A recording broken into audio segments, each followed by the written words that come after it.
فاروق اعظم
صدیق اکبر رضی اللہ تعالیٰ عنہ نے یہ سوچا کہ فاروق اعظم رضی اللہ تعالیٰ عنہ کو بنا دیا جائے،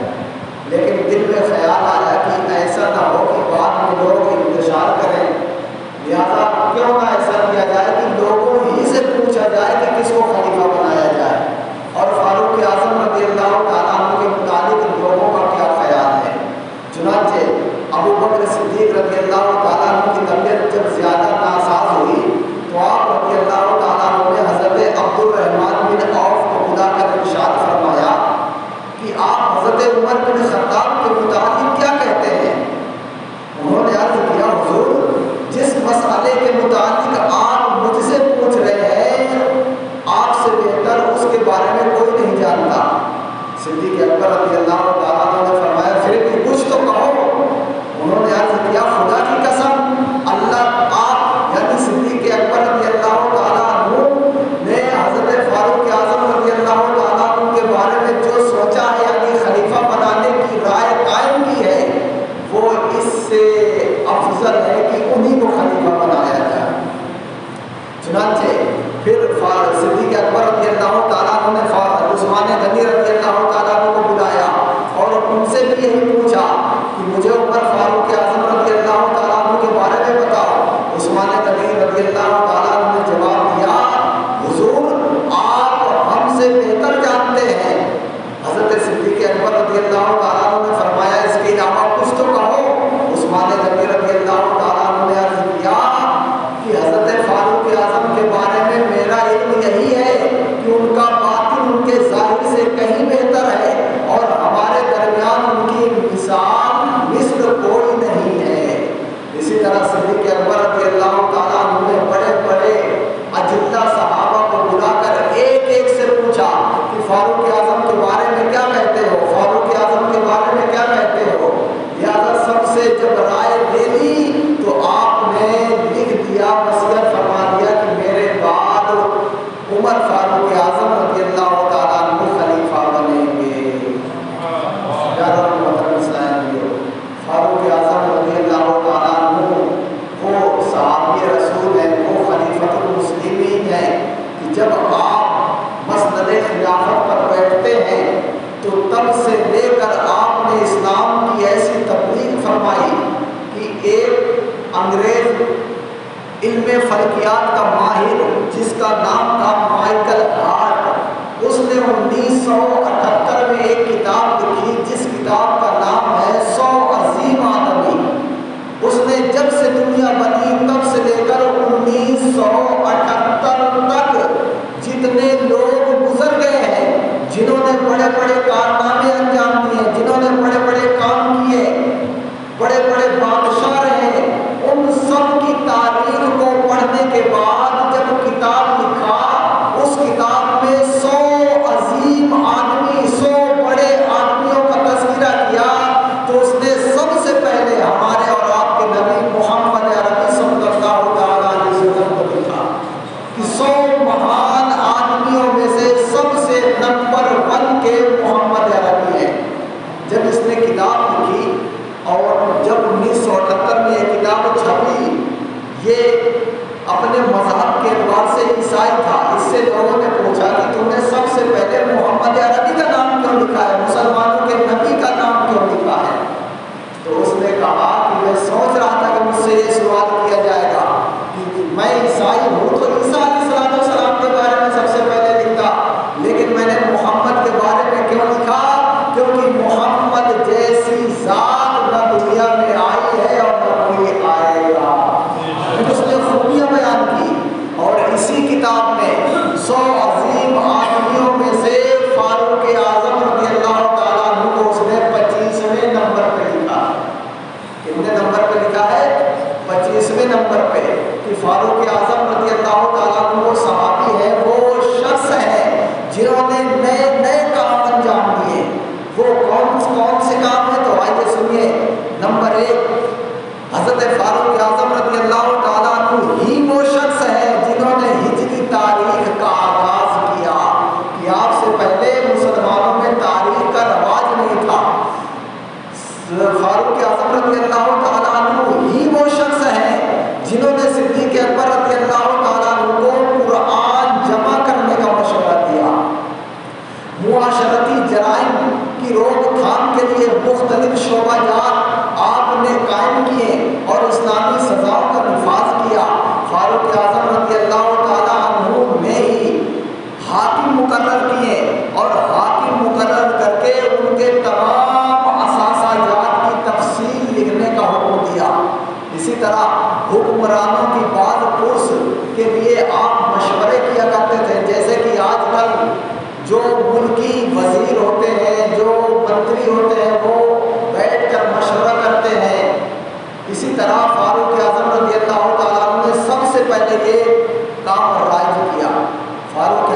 کہی جائیں گی۔ اسی طرح آپ رضی اللہ تعالیٰ عنہ ہی وہ شخص ہیں جنہوں نے تجارت کے گھوڑوں پر زکوٰۃ مقرر کی، اور آپ ہی وہ شخص ہیں جنہوں نے مسجدوں میں ائمہ، مؤذنین اور علم دین سکھانے والے معلمین و مدرسین کی تنخواہیں مقرر فرمائی۔ اسی طرح آپ رضی اللہ تعالیٰ عنہ نے بچوں اور بوڑھوں اور دیگر بیواؤں عورتوں کے لیے وظیفہ مقرر کیے، اور آپ ہی وہ شخص ہیں جنہوں نے باقاعدہ بیت المال، جس میں مال جمع کر کے حساب و کتاب رکھا جاتا ہے، اس کا آپ نے نفاذ کیا۔ فاروق اعظم رضی اللہ تعالیٰ عنہ نے اپنے عہد خلافت میں 1036 نئے شہر آباد کیے، 4000 مساجد تعمیر کی اور 900 ممبر تیار کیے۔ فاروق اعظم رضی اللہ تعالیٰ عنہ ہی وہ شخص ہیں جنہوں نے قیصر و کسریٰ کے محلات کو فتح کیا، اور آپ نے کئی ویران آباد زمینوں کو آباد کیا۔ کوفہ اور بصرہ جو عراق کے 2 بڑے شہر مانے جاتے ہیں، ان کو بسانے والے فاروق اعظم رضی اللہ تعالیٰ عنہ ہی ہیں۔ اسی طرح پیاروں محترم اسلام بھائیو، اب ہر ملک میں مردم شماری ہوتی ہے، یعنی ملک میں کتنے مرد ہیں، کتنے بچے ہیں، کتنے عورتیں ہیں، یہ شمار کیا جاتا ہے، گنتی کی جاتی ہے، اور کتنے مذہب والے کتنے لوگ ہیں، مسلمان کتنے ہیں، غیر مسلم کتنے ہیں، جیسے اپنے ملک میں ہوتا ہے، یہ مردم شماری کہلاتی ہے۔ اور سب سے پہلے دنیا میں مردم شماری کا نظام نافذ کرنے والے فاروق اعظم ہیں۔ اسی طرح آپ نے یتیم بچوں کی پرورش کے لیے یتیم خانہ کا انتظام کروایا، راستوں میں مسافر خانے بنوائے، گلے کے گودام بنوائے جن سے مسافروں کی مدد کی جاتی تھی۔ اسی طرح مختلف شہروں میں مہمان خانے اور مسافر خانے بنوائے، اور خبر رسانی یعنی ڈاک کا نظام آپ نے نافذ کیا کہ ایک شہر سے دوسرے شہر میں اگر کسی کو خبر پہنچاتا ہے تو آپ نے منظم طریقے پر ڈاک کا نظام نافذ کیا۔ اسی طرح عمال یعنی گورنر کے لیے حکومتی اقدامات متعین فرمائے، اور آپ نے احتساب یعنی اپنے گورنروں سے پوچھ گچھ کا نظام نافذ کیا۔ اسی طرح غیر آباد اور غیر کھیتی کی جانے والی زمینوں کو آپ نے کھیتی کے لائق بنانے کا حکم ارشاد فرمایا، اور اپنے بعد خلیفہ یعنی اس فاروق اعظم کے بعد خلیفہ کون ہوگا، اس کے لیے آپ نے ایک مجلس تیار کی جس کا بیان انشاءاللہ ہم کل سنیں گے کہ فاروق اعظم رضی اللہ تعالیٰ عنہ نے اپنے بعد کسی کو خلیفہ نہیں بنایا، بلکہ 6 لوگوں کو منتخب فرمایا اور کہا کہ میرے انتقال کے بعد 3 دن تک ان 6 لوگوں کو ایک کمرے میں بند کر دیا جائے، اگر یہ 6 لوگ آپس میں مشورہ کر کے کسی ایک کو خلیفہ منتخب کر لیں تو ٹھیک ہے، ورنہ ان کو قتل کر دیا جائے۔ پھر وہ کس طرح عثمان غنی رضی اللہ تعالیٰ عنہ خلیفہ بنے، انشاءاللہ اس کا واقعہ ہم کل سنیں گے۔ پیارا محترم اسلام بھائیو، فاروق اعظم رضی اللہ تعالیٰ عنہ کے دور میں اسلام مکہ مکرمہ اور عرب کی وادیوں سے نکل کر ترکستان، ایران اور عراق نیز یوروپ کے بڑے بڑے شہروں میں اسلام پہنچ چکا تھا۔ اسی طرح فاروق اعظم رضی اللہ تعالیٰ عنہ کی جب حکومت آئی اور ان ملکوں میں ناجائز رسومات کا جب نفاذ ہونے لگا، فاروق اعظم رضی اللہ تعالیٰ عنہ نے ان ناجائز رسومات کو بند فرما دیا۔ جیسا کہ اس کے مطابق ایک واقعہ سنیے کہ اہل مصر یعنی مصر والے یہ کیا کرتے تھے کہ دریائے نیل میں ہر سال ایک لڑکی کو قربان کیا جاتا تھا، اور وہ یوں تھا کہ ان کا عقیدہ تھا کہ جب تک دریائے نیل کو ایک لڑکی کی قربانی نہیں دیں گے تو دریائے نیل کا پانی نہیں آئے گا، جب پانی نہیں آئے گا تو ہماری کھیتی کیسے سیراب ہوگی، لہذا ان کا یہی معمول تھا۔ فاروق اعظم رضی اللہ تعالیٰ عنہ نے مصر کو فتح کرنے کے لیے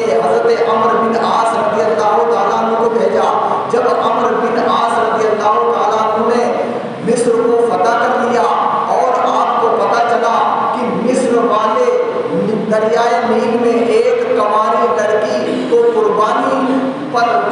کے طور پر پیش کیا کرتے ہیں، تو آپ کو خط لکھا کہ حضور یہاں مصر میں اس طرح کی رسومات جاری ہے۔ جب فاروق اعظم رضی اللہ تعالیٰ عنہ کو یہ پتہ چلا تو آپ نے دریائے نیل کے نام ایک خط لکھا اور قاصد کو کہا کہ عمرو بن عاص کو میرا خط دینا اور ان سے کہنا کہ یہ خط میرا دریائے نیل میں رکھ دیا جائے۔ لہذا جب وہ خط پہنچا فاروق اعظم رضی اللہ تعالیٰ عنہ کے فرمان کے مطابق وہ خط جب دریائے نیل میں ڈالا گیا تو الحمدللہ دریائے نیل کا پانی موجیں مارتا ہوا واپس آ گیا۔ پیارا محترم اسلام بھائیو، اسی لیے شاعر کہتا ہے چاہے تو اشارے سے اپنے کایا ہی پلٹ دے دنیا کی، یہ شان ہے خدمت گاروں کی، سردار کا عالم کیا ہوگا۔ یعنی فاروق اعظم رضی اللہ تعالیٰ عنہ نے مصر کی وہ ناجائز رسوم کو ختم فرما دیا اور جو ہر سال ایک لڑکی کی قربانی دیا کرتے تھے اس قربانی دینے سے ان کو بچا لیا۔ اسی طرح فاروق اعظم رضی اللہ تعالیٰ عنہ کو اللہ تعالیٰ نے وہ طاقت و قوت عطا فرمایا تھا کہ کسی کو ایسی طاقت نہیں ملی۔ چنانچہ پیارا محترم اسلام بھائیو، آج سائنس کا زمانہ ہے، موبائل، ٹیلی فون وغیرہ اس طرح کی چیزیں آ گئی ہیں کہ ہم امریکہ میں بیٹھے ہوئے آدمی سے بات بھی کر سکتے ہیں اور اس کو ویڈیو کال میں دیکھ بھی سکتے ہیں۔ لیکن فاروق اعظم رضی اللہ تعالیٰ عنہ کے زمانے میں یہ سہولیات تو تھی نہیں، لیکن پھر بھی اللہ تعالیٰ نے آپ کو یہ طاقت عطا فرمائی تھی کہ سینکڑوں میل دور کے واقعات کو آپ دیکھ لیا کرتے تھے اور اپنی آواز پہنچا دیا کرتے تھے اور وہاں کے لوگوں کی آواز سن لیا کرتے تھے۔ چنانچہ ایک کتاب ہے کرامات صحابہ، اس کے صفحہ نمبر 74 پر حضرت علامہ مولانا عبد المصطفیٰ اعظمی علیہ رحمۃ اللہ کا بھی تحریر فرماتے ہیں، جس کا خلاصہ یہ ہے کہ فاروق اعظم رضی اللہ تعالیٰ عنہ کو ایک لشکر، فاروق اعظم رضی اللہ تعالیٰ عنہ نے حضرت ساریہ رضی اللہ تعالیٰ عنہ کو ایک لشکر کا سپہ سالار بنا کر سر زمین نہامت میں جہاد کے لیے روانہ فرمایا۔ سپہ سالار لشکر اسلامیہ حضرت ساریہ رضی اللہ تعالیٰ عنہ کفار ناہنجار سے برسر پیکار تھے کہ وزیر رسول انور حضرت عمر فاروق اعظم رضی اللہ تعالیٰ عنہ نے مسجد نبوی شریف کے منبر اطاعت پر خطبہ پڑھتے اچانک ارشاد فرمایا، یا ساریۃ الجبل، یا ساریہ جبل، پہاڑ کی طرف دیکھو، پہاڑ کی طرف دیکھو۔ حاضرین مسجد حیران رہ گئے کہ لشکر اسلام کے سپہ سالار حضرت ساریہ رضی اللہ تعالیٰ عنہ تو مدینہ منورہ سے سینکڑوں میل دور سرزمین نہامت میں مصروف جہاد ہے، آج فاروق اعظم رضی اللہ تعالیٰ عنہ نے انہیں کیوں کر اور کیسے پکارا؟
شخصیت وہ شخصیت ہے جو صحابہ میں ممتاز، اور آپ کی اتنی نیکیاں کی روایتوں میں آتا ہے کہ حضرت عائشہ صدیقہ رضی اللہ تعالی عنہا نے ایک روز آسمان میں دیکھیں کہ تارے بہت ہیں، نبی علیہ السلام سے دریافت کیا یا رسول اللہ کیا مسلمانوں میں کوئی ایسا بھی ہے کہ جتنے آسمانوں کے ستارے ہیں اتنی اس کی نیکیاں ہوں؟ تو ہمارے اور آپ کے نبی علیہ السلام نے فرمایا عائشہ ایسا شخص حضرت فاروق اعظم ہے، یعنی فاروق اعظم کی نیکیاں یہ کتنی ہیں جتنے آسمانوں کے تارے ہیں۔ اور حضرت کعب الاحبار رضی اللہ تعالیٰ عنہ فرماتے ہیں کہ فاروق اعظم رضی اللہ تعالیٰ عنہ جہنم کے تالے ہیں۔ تو ایک مرتبہ فاروق اعظم رضی اللہ تعالیٰ عنہ کے شہزادے حضرت عبداللہ بن عمر مسجد میں بیٹھے ہوئے تھے، حضرت کعب الاحبار آئے تو انہوں نے کہا اے جہنم کے تالے کے بیٹے، جب انہوں نے یہ جملہ سنا تو بڑا تعجب ہوا کہ یہ کعب الاحبار میرے والد کو جہنم کا تالا کہہ رہے ہیں، یہ کیسے ہو سکتا ہے؟ لہٰذا فاروق اعظم رضی اللہ تعالیٰ عنہ کی بارگاہ میں گئے اور اپنے والد سے کہا کہ اے والد ماجد آج غضب ہو گیا، کعب الاحبار رضی اللہ تعالیٰ عنہ نے آپ کو جہنم کا تالا کہا ہے۔ آپ کو بھی تعجب ہوا کہ یہ کیسے؟ آپ نے کعب الاحبار رضی اللہ تعالیٰ عنہ کو بلایا اور پوچھا کہ کیا آپ نے مجھے جہنم کا تالا کہا ہے؟ انہوں نے کہا ہاں۔ تو آپ نے کہا یہ کیسے، میں جہنمی کیسے ہو گیا؟ حضرت کعب الاحبار رضی اللہ تعالیٰ عنہ نے کہا کہ حضور جہنم کے تالے سے مراد یہ نہیں کہ آپ جہنمی ہو گئے، مراد یہ ہے کہ جب تک آپ دنیا میں زندہ رہیں گے تب تک لوگ جہنم میں جانے سے رکے رہیں گے، کیونکہ آپ جہنم میں تالے ڈالنے والے ہیں، اور جب آپ اس دنیا سے رخصت ہو جائیں گے تو پھر لوگ دھڑا دھڑ جہنم میں گرنے لگیں گے۔ اور یقیناً جب تک فاروق اعظم رضی اللہ تعالیٰ عنہ کی حکومت رہی، خلافت رہی، الحمدللہ تمام مسلمان اپنے اسلامی احکام پر عمل کرنے والے رہے۔ اور بھی بہت سارے واقعات ہیں، لیکن وقت کی نزاکت کے تحت اسی پر اپنے گفتگو کا اختتام کرتے ہیں۔ اللہ تعالیٰ سے دعا ہے کہ اللہ تعالیٰ فاروق اعظم رضی اللہ تعالیٰ کی برکتوں سے مالا مال فرمائے۔ کل انشاءاللہ فضل عثمان غنی ذو النورین جن کا لقب ہے، دو نوروں والے، انشاءاللہ ان کے بارے میں